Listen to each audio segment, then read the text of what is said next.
I want to thank certainly the candidates. It's been a remarkable candidates forum, and I think we are incredibly fortunate to have the quality of candidates that we have heard tonight.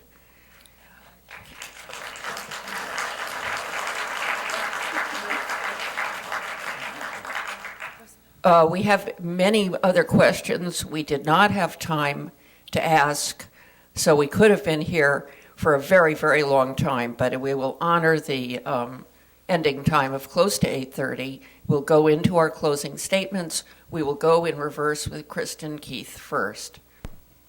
All right.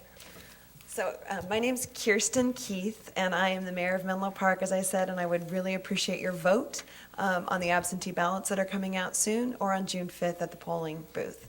I have worked collaboratively with nonprofits in our county for the last 20 years, including San Mateo County Legal Aid Society for the last 14 years, where I actually clerked when I was in law school, and Cora, and just numerous nonprofits that I'm proud to have helped with in this county for so long that are important to me. I have always fought for people, the underprivileged, and I've done that for 16 years on the private defender panel, helping serve the underrepresented in our county. And I see a couple of other private defender panel attorneys here tonight. Thank you for being here and for your work too. I think the other issues that we need to look at on here are transportation, as we've talked about, housing that we've talked about.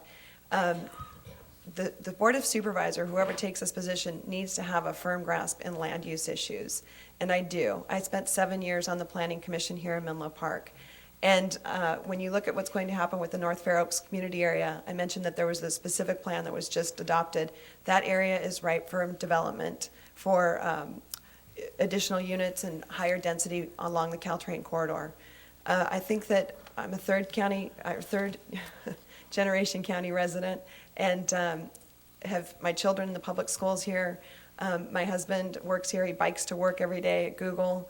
And looking at making biking more accessible is important for our county.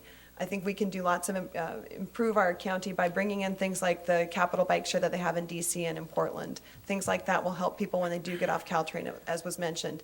And I'm happy to continue working collaboratively around the county with my colleagues, many of whom are here tonight, and finding regional solutions to issues for our county. Thank you. Thank you. Carlos Romero. So I think it's important for you to know what are the principles that people have behind them that allow them to make their decisions in a legislative body. And mine are, one, equity, openness, an openness to participatory government, and independence of thought. What this county needs is a seasoned, thoughtful leader who has experience in multiple sectors, who has worked in the areas that the county has to address critically over the next 4 years.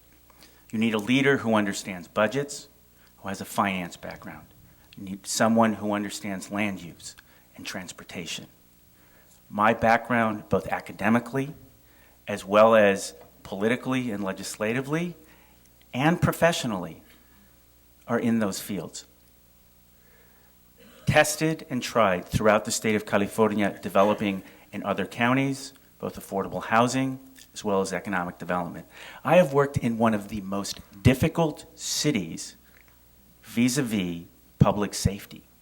No one else up here has had to address a grieving mother.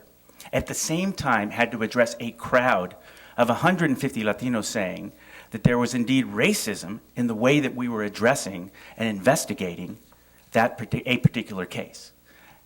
We've had to deal with gang issues. We've had to deal with parole reentry issues, which I believe our city, under my mayorship, has been very, very far ahead of the curve in addressing AB 109.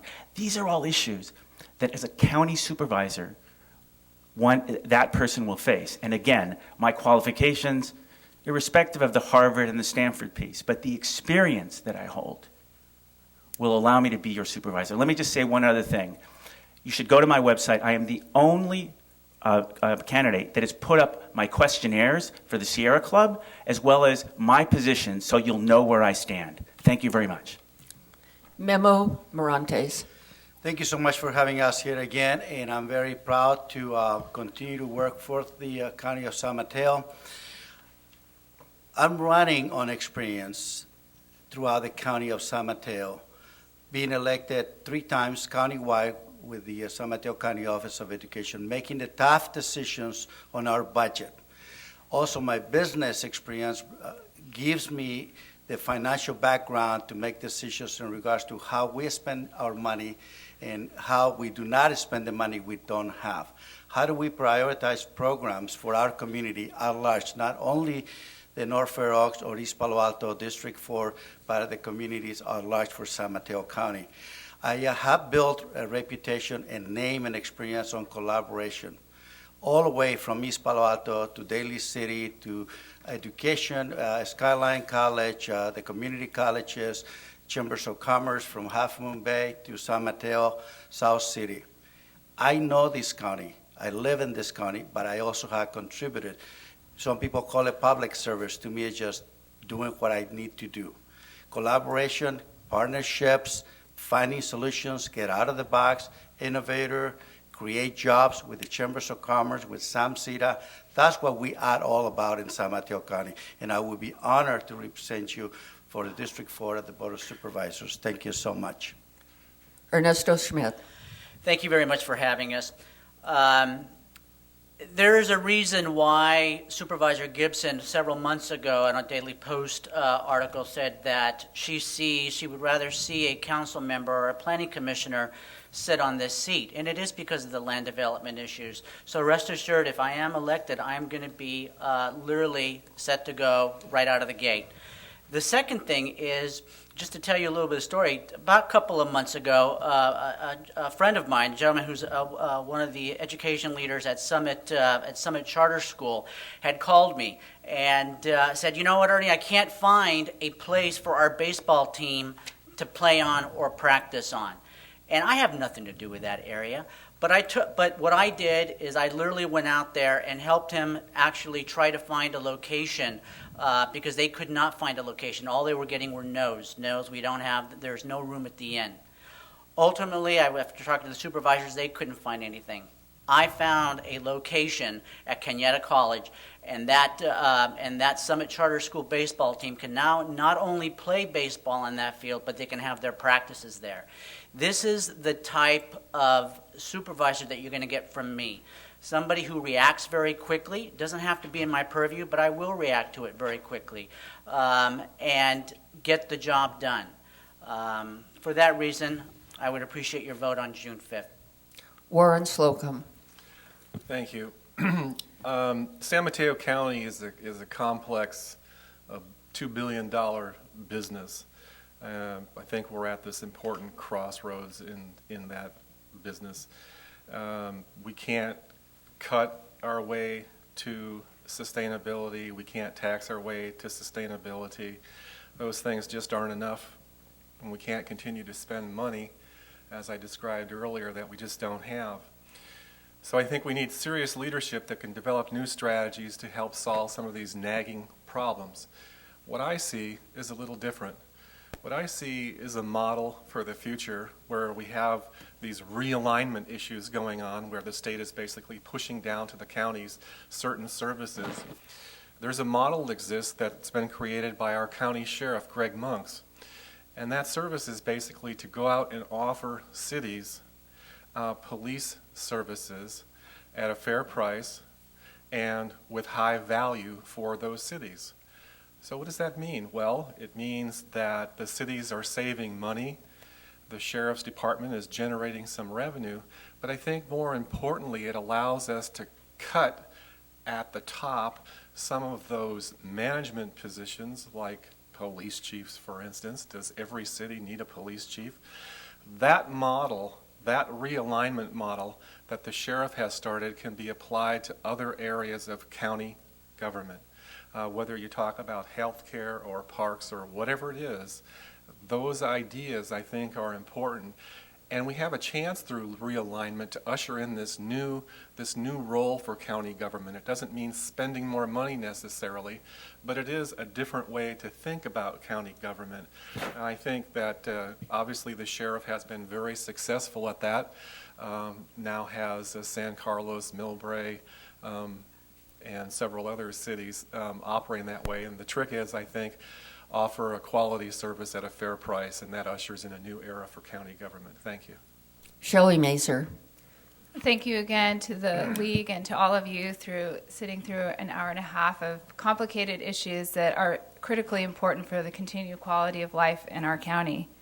I would also encourage you to go to my website, shellymasur.com, and take a look at what I have to offer. Take a look at why I have the support of the San Mateo County Democratic Party, the San Mateo County Central Labor Council, Assembly Member Fiona Moss, State Senator Leland Yee, and many, many others, including two sitting supervisors, Dave Pine and Don Horsley. You know, as you've heard tonight, this county faces many challenges, but it really is still a great place to live, and most of us enjoy a pretty good quality of life. But most of the people this county serves don't have access to the highly skilled, high-paying jobs that are available here. Their schools, like our schools in Redwood City, are suffering major budget cuts, and their neighborhoods lack parks and are not always safe. It's why it's so important to elect someone who knows and works on these issues on a daily basis. It's why I want to serve and help make decisions about such critical issues facing children, youth, and families, such as preschool, healthcare, jobs and job training, criminal justice realignment, and I want to bring my experience balancing complex budgets to restore our fiscal health, and, as we talked about earlier, protect our parks and open space. I really believe we can do this. We can do it by working together to meet these challenges, and we can and will continue to ensure that our county is the best place to live, work, and raise a family. Andy Cohen. I'd like to thank the League of Women Voters for this terrific event. I'd like to thank my fellow candidates for, in many ways, inspiring me with their exhaustive knowledge and their dedication. Most of all, I'd like to thank you in the audience for coming tonight and for listening to us for an hour and a half and for having this kind of interest in what we're doing and trying to do. My website at andymcohen.org, and there are a few cards out on the table, talks about the issues and my lifelong dedication to public service. As a workers' compensation judge, I decided early in my life that I would rather be a helping professional than a patrician.